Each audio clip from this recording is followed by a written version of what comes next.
Chosen one, lock your attention on this message right now. That doubt circling your mind, the one whispering that what you did meant nothing, silence it, because heaven just responded. The enemy has been working overtime against you this week for one reason and one reason only. He watched what you did, and he knows what God just released because of it. It all shifts now. The waiting, the silence, the exhaustion of believing without seeing. But hear me when I say this. It is not shifting because the calendar changed. It is shifting because of a specific action you took, an action that moved the hand of God. Think back to that moment this week when you chose to act in faith instead of fear, when you chose to give instead of hold back, when you chose to forgive instead of retaliate, when you chose to keep going instead of quit. You had every reason to stop, but you didn't. You didn't know it in that moment, but heaven was watching, and that single act cracked something open in the spirit that the enemy cannot close. You did not find this recording by accident. The algorithm did not bring you here. God did. This is a divine appointment that was written into your timeline before the foundations of the earth were laid. You are not here by chance. You are here because your miracle needed a witness, and that witness is you. In the next few minutes, I am going to hand you the legal decree from heaven that confirms what your action activated. I am going to walk you through the divine audit that reveals exactly how God translated your obedience into a miracle already in motion. And at the end, I am going to give you the declaration that seals this open door and keeps the enemy from touching what God has released over your life. Do not click away. Your future self is begging you to stay, because if you leave before the end, you walk out before the verdict is read. And this is a verdict you have been waiting on for a long time. I know what the last 72 hours have felt like. The atmosphere has not just been quiet, it has been strange, thick, like the air is holding its breath, like something is about to be announced, and even the spiritual atmosphere knows it. Maybe you woke up at 3 in the morning this week and could not go back to sleep, lying in the dark with thoughts racing, trying to figure out if what you did was enough. Maybe you were sitting alone yesterday, replaying a decision you made, wondering if it was the right one or if you had somehow misread God and moved too soon. Or maybe it was simpler than that. Maybe you helped someone when you had nothing left to give. Maybe you prayed when your mouth was dry and your faith was thin. Maybe you showed up when everything in you wanted to disappear. And now you are waiting, suspended between what you did and what you are expecting. And the silence feels unbearable. In that silence, the enemy has started whispering a very specific lie. He is replaying your action in your mind, but he is replaying it twisted. He is telling you it was not good enough, that God requires more than what you gave, that other people's prayers are louder than yours, that the miracle was meant for someone more faithful, someone more consistent, someone who did not have the history you have. He is pointing to every imperfect moment in your recent past and using it as evidence that you disqualified yourself right before the blessing arrived. But I need you to hear what the Word of God actually says about this moment. 2 Chronicles 16:9 says, "For the eyes of the Lord run to and fro throughout the whole earth, to give strong support to those whose heart is blameless toward him." Listen to that promise. God's eyes are running throughout the whole earth, not casually glancing, running, searching for the one whose heart is turned toward him. Not the perfect one, not the one who never stumbled, the one whose heart is blameless in its direction. And he saw you. He saw what you did, and he ran support toward you. The enemy wants you to believe that your imperfections canceled your miracle, but that is not what the scripture says. The miracle was not released because you were flawless. It was released because, in the moment it counted, your heart was aimed at God, and his eyes found you. The heaviness you feel right now is not the weight of a blessing being withheld. It is the weight of a blessing about to land. It is the pressure that exists in the final seconds before impact. The silence you are experiencing is not God going quiet. It is God assembling. There is a difference between abandonment and preparation, and what you are standing in right now is preparation. That action you took, the one you are questioning, the one that cost you something, the one you did when no one was watching, was not weakness. It was not wasted. It was not too small, and it was not too late. It was the moment you handed God everything He needed to move on your behalf. Some messages confirm what your spirit already knew. If something just shifted inside you, that is not emotion, that is activation. And what comes next matters more than what came before.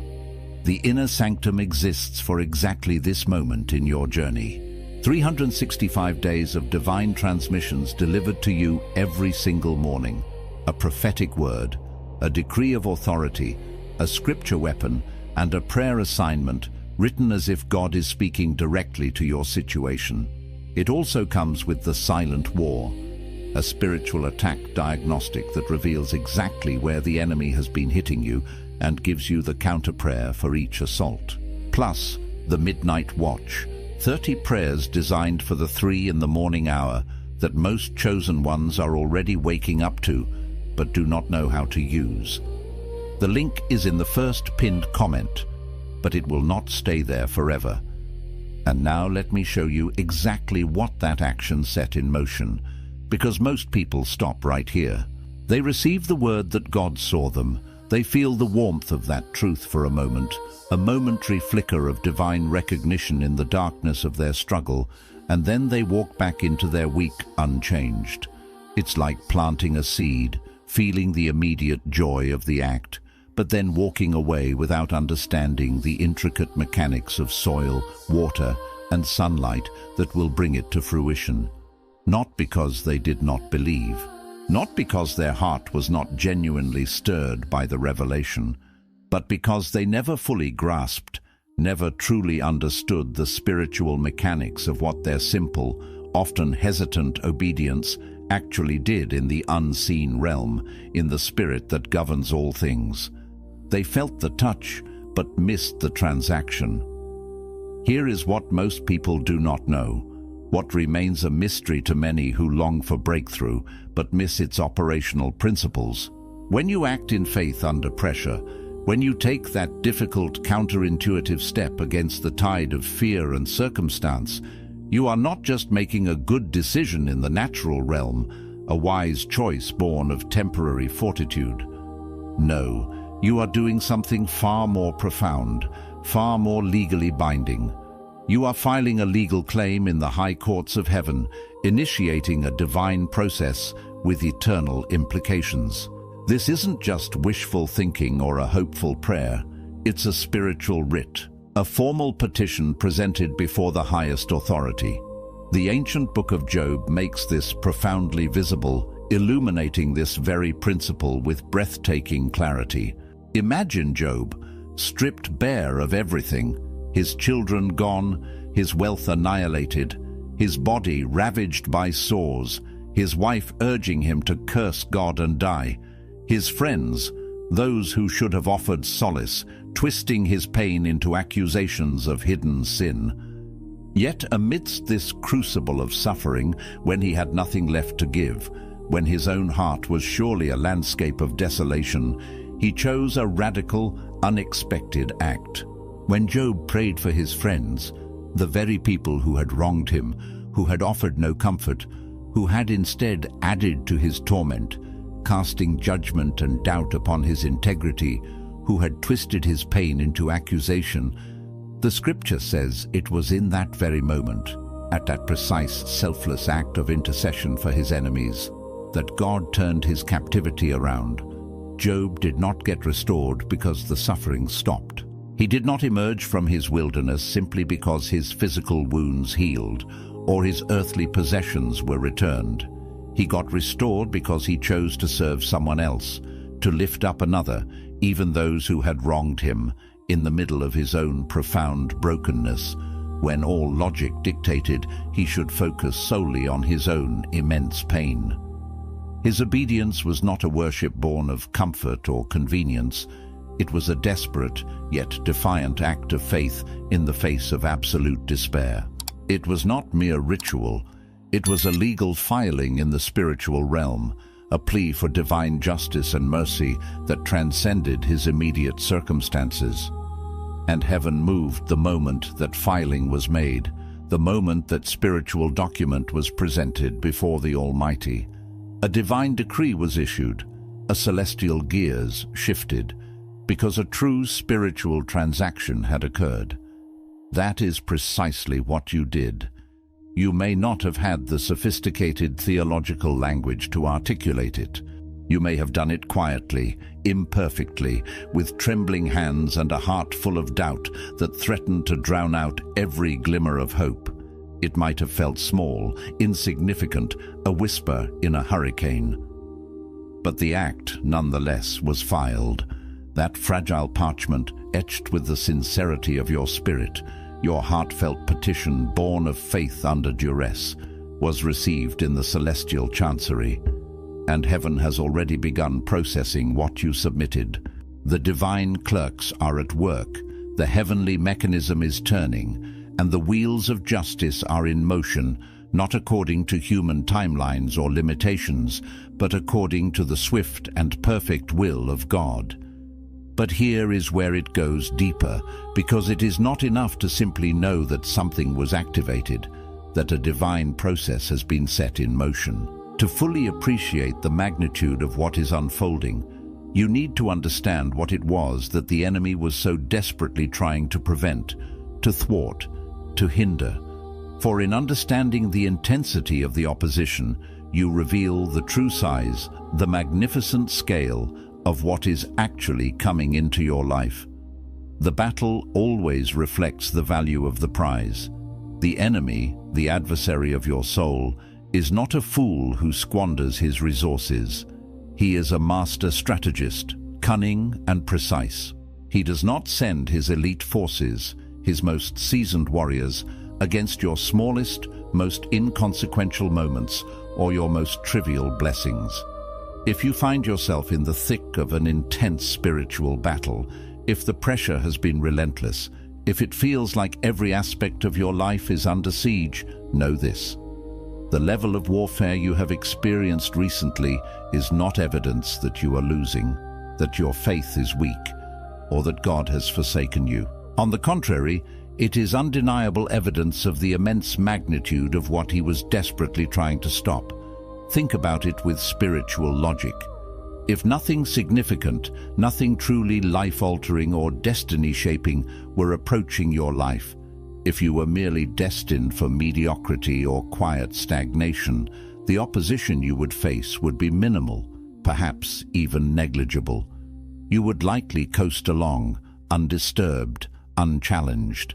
The fierce, targeted attack you have felt this week, the insidious confusion that clouds your judgment, the relentless second-guessing that erodes your confidence, the strange, oppressive heaviness that saps your energy and joy, the sudden, painful resurfacing of old wounds and past traumas, ghosts from battles you thought were long won. None of that is random. None of it is coincidental. It is precise. It is calculated. It is targeted. And targeted warfare, my friend, means there is a target on your life, a significant divine appointment, a pivotal breakthrough that the enemy identified and sought to neutralize long before you even became consciously aware of its approach. He sees the blueprints of your destiny and moves to abort the construction. The great prophet Elijah experienced this exact dynamic, a profound paradox of victory and vulnerability, after perhaps the greatest, most dramatic demonstration of divine power in his entire ministry. Fire falling from heaven in a spectacle of divine affirmation, consuming the sacrifice, the wood, the stones, and even the water, utterly silencing the false prophets of Baal, and the rain finally breaking after 3 long parched years of drought, ending a devastating famine. After this mountaintop experience, Jezebel, the queen of darkness, sent one single chilling message, and he ran. He fled into the desolate wilderness. He collapsed under a solitary broom tree, utterly spent, utterly broken, asking God to take his life. And the question that we, in our human understanding, always ask ourselves is, how does the greatest, most undeniable victory lead so swiftly to the deepest, most crushing collapse? How can such an outpouring of divine power precede such profound despair? The answer lies in understanding the enemy's strategy. He recalibrates.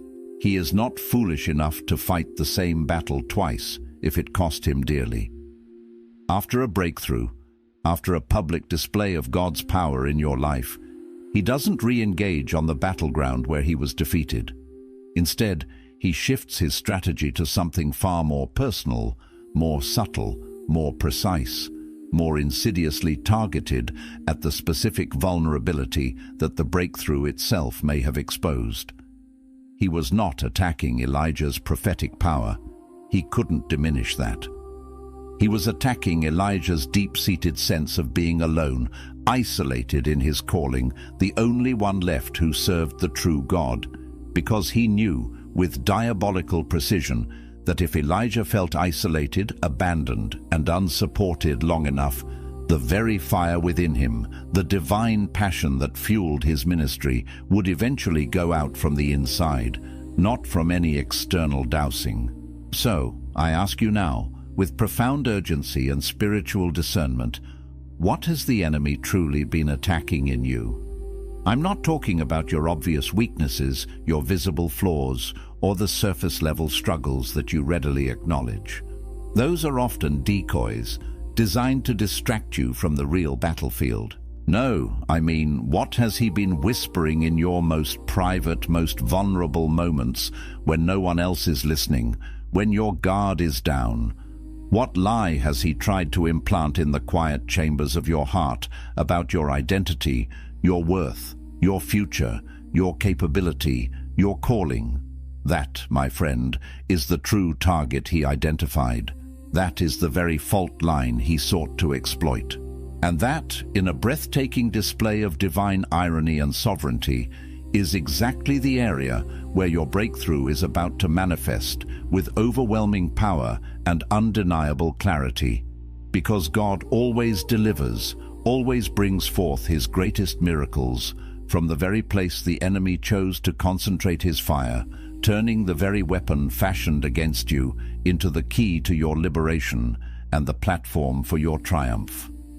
He transforms your battle scars into a blueprint for destiny, and what is coming next will likely surprise you, perhaps even jar your expectations, because this is the part of the message where most people, conditioned by conventional spiritual discourse, expect simple encouragement, a comforting pat on the back. But what they actually need, what you actually need for the next level of your spiritual journey, is not just comfort, but confrontation, a loving yet firm challenge to deeply held beliefs that may be unwittingly holding you back. Stay with me, lean in, and open your spirit to this truth.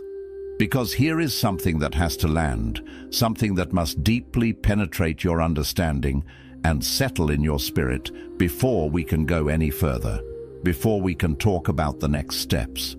There is a version of faith that looks exactly like genuine trust, that dons all the outward garments of piety and devotion, but is actually a deeply entrenched form of control wearing a spiritual costume. It is a subtle, almost imperceptible counterfeit, a sophisticated mimicry of true surrender. This pseudo-faith prays fervently, yes, but it also meticulously calculates every outcome, every variable, every potential risk. It believes in God's power, absolutely, but it also attempts to manage, to micromanage, to manipulate the exact timing and method of its manifestation. It gives generously, often sacrificially, but it quietly tracks what it gave, keeping an invisible, unspoken invoice, subtly expecting a quid pro quo from the divine. This isn't trust. It's a spiritual transaction with hidden conditions. It's an attempt to coerce God into conformity with our own limited understanding rather than surrendering to his infinite wisdom.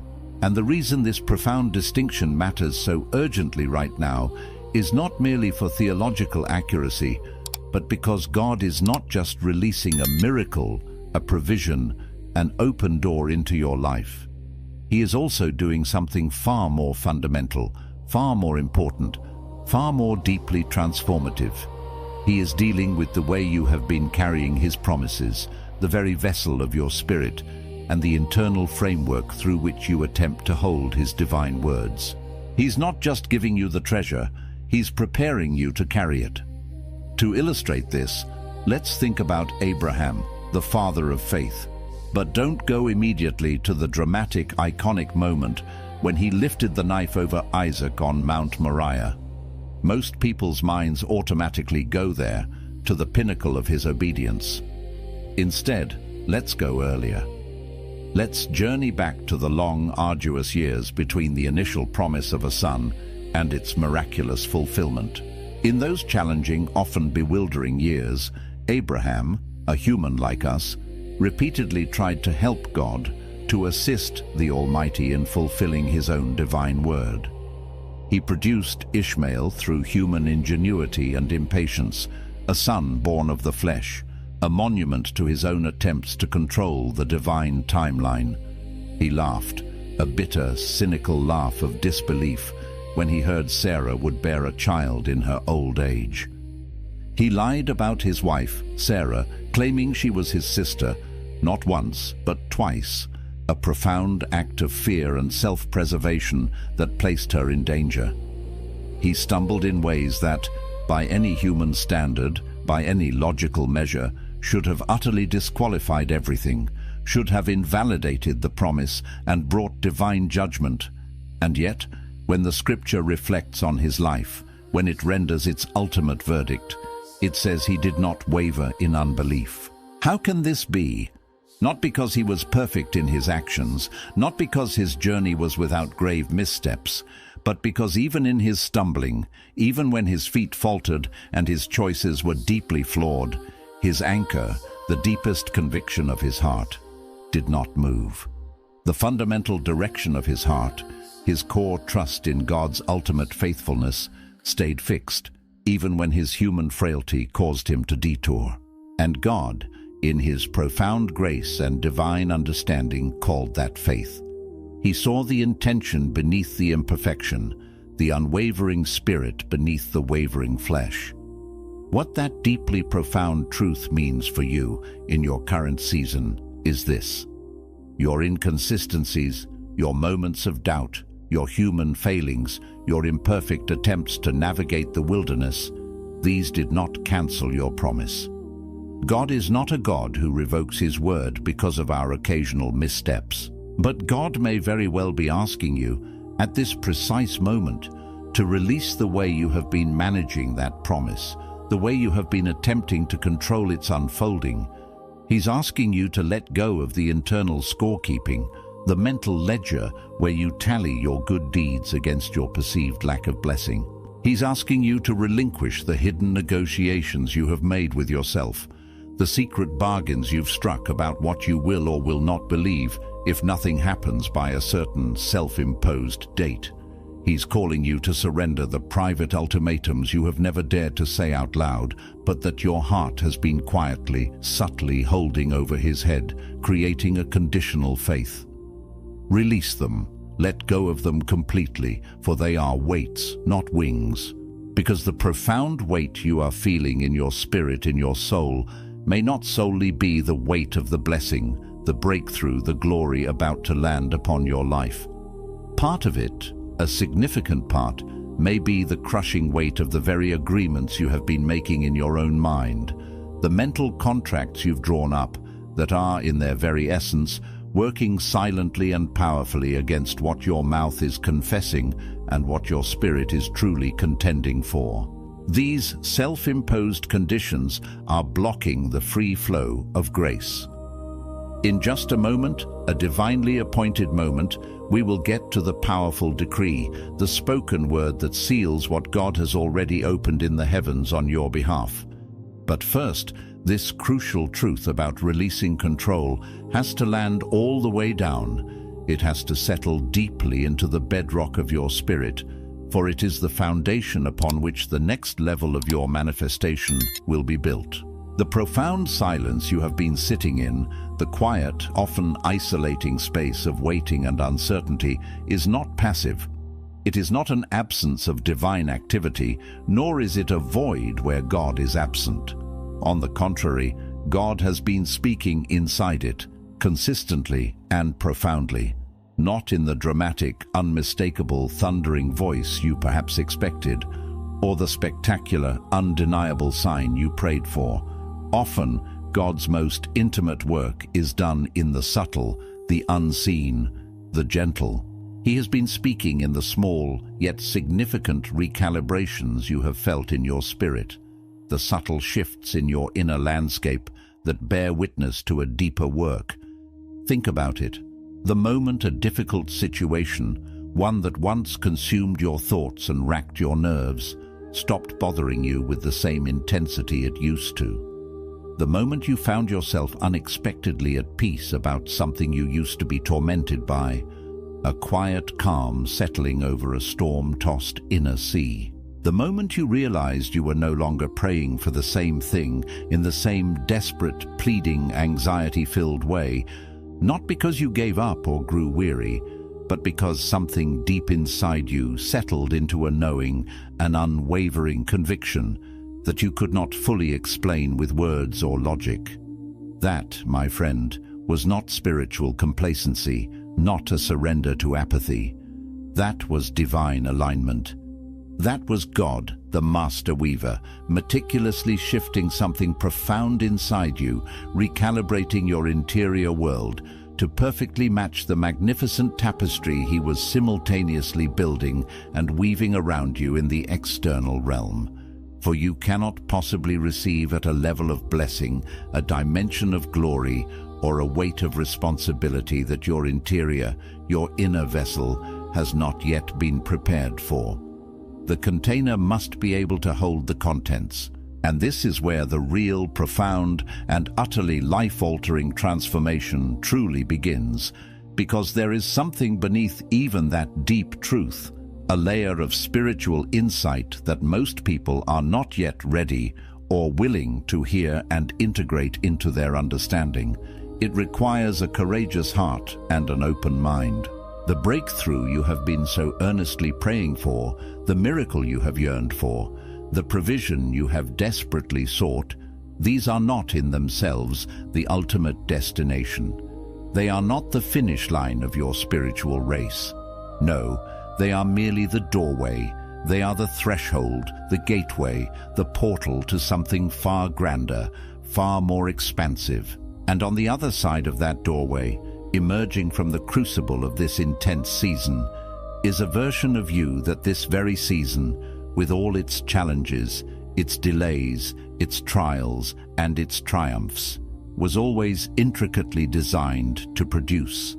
The miracle, the physical manifestation, the provision, the open door, these are all undeniably real, tangible expressions of God's faithfulness. But God is not just trying to change your circumstances, to rearrange the external furniture of your life. He is primarily trying to change what you deeply believe about yourself, about your identity, about your capacity, and about His power, right in the midst of your circumstances. Because the version of you that ultimately survives this intense, refining season, the version that emerges transformed and strengthened, will be entrusted with responsibilities, with callings, with assignments of divine magnitude that the version of you that initially entered this season, with all its previous limitations and unrefined edges, was simply not equipped to carry. The delay you experienced was never, ever a punishment, a divine reprimand, or an indication of your unworthiness. It was, rather, a sacred period of preparation, a vital training ground for the weight of glory and purpose that comes next. And if the blessing, if the breakthrough, had arrived precisely when you first asked, when your desires were raw and immediate, you would have received it as someone who still desperately needed the wilderness to teach them the profound lessons, to instill the deep character, and to forge the unwavering resilience that the blessing itself would later unequivocally require for its proper stewardship and enduring impact. But here is the part you probably did not expect, the subtle yet powerful truth that often goes unacknowledged, hidden in plain sight. The one thing that has been quietly, insidiously working against you, actively slowing your spiritual shift, hindering your breakthrough, is not the enemy in his overt attacks. It is not the lingering shadows of your past, though those can certainly be formidable. It is not the people who failed you, betrayed you, or disappointed you, nor is it the doors that seemingly closed in your face, sealing off avenues of hope. It is not even the prayers that, from your limited perspective, seemed to go unanswered, hanging in the ether without divine response. No, the most powerful impediment, the thing that has been most effectively slowing your shift into the next season of your destiny, is the very story you have been telling yourself, the narrative you have crafted and internalized, about who you are in this season, about what this period of your life truly represents. That story, the one that relentlessly calls this challenging period a devastating setback, that frames these crucial years as utterly wasted, that defines your very identity by what has not happened yet, by the absence of your desired outcome. That particular story is the one final insidious agreement the enemy needs you to keep. Because as long as you continue to narrate your life, consciously or unconsciously, as a period of delay, a season of stagnation, you will, without fail, experience it as delay, as stagnation. Your internal narrative shapes your external reality. But the glorious moment you begin to narrate it differently, the moment you begin to see it as development, as divine construction, as the sacred purposeful work that was always divinely required, always intricately woven into the fabric of your journey before the appointed moment of manifestation, everything around you, every circumstance, every challenge, every perceived obstacle, begins to interpret itself differently. The very landscape of your reality shifts. You are not behind schedule on some arbitrary human timeline. You are perfectly aligned with divine timing. You are not forgotten in the vastness of the universe. You are intimately known and cherished by the Creator of all things.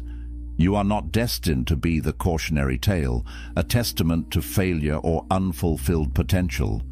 No, you are, in this very moment, the living, breathing evidence that faith holds steadfast under immense pressure. You are the undeniable proof that the Most High God sustains, empowers, and brings to fruition what He has chosen and anointed. And what you have walked through, the fires you have endured, the valleys you have navigated, the storms you have weathered, none of it has diminished you, none of it has reduced your value or weakened your spirit. On the contrary, it has purified you, it has fortified you, it has profoundly qualified you for the magnificent destiny that awaits.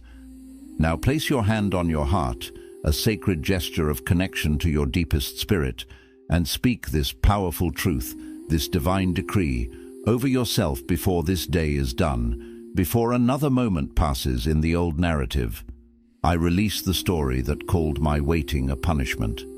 I release every agreement I made in silence about what God could or could not do with my life. I break covenant with the lie that said I was not enough, not faithful enough, not consistent enough for heaven to move on my behalf.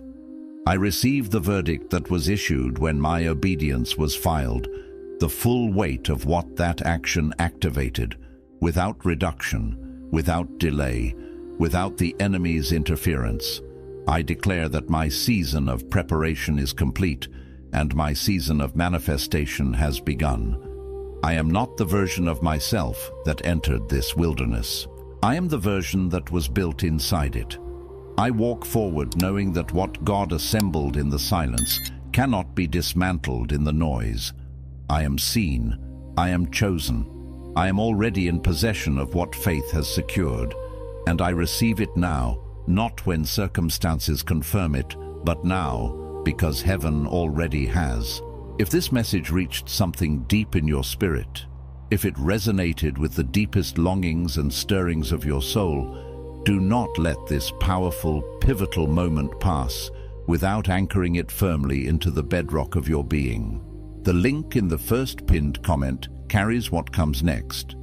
Tangible, practical tools designed specifically for the season you are standing in right now, for the unique battle you are navigating, for those raw, vulnerable 3 a.m. moments when you desperately need a word that knows your name, a truth that speaks directly to your pain and your promise. Do not walk away from this moment empty-handed, for what God started here, in this very space, in this very word, He unequivocally intended to finish in your life.